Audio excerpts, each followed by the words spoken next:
दे कोलों ओदी शफात जिहड़ी है वह भी नहीं कबूल की जानी। वला यूखदु मिनहा ते वला यूखद ते ओदे कोलों नहीं लिया जाना, कबूल नहीं किया जाना।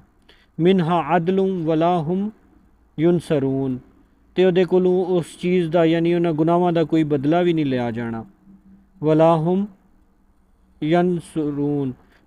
यनसरून ते उन्हां दी नुसरत भी नहीं की जानी। वला यूखदु मिनहा अदलु ते ओदे कोलों कोई बदले का इत्थे मतलब बने दा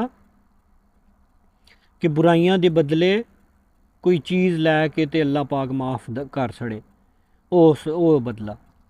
वला हुम युनसरून ते उन्हां लोकां नूं जिहड़े यानी गुनाहगार होण दे उन्हां नूं नुसरत भी नहीं दित्ती जानी, फतह नहीं दित्ती जानी, यानी जन्नत दे विच दाखल नहीं किया जाना।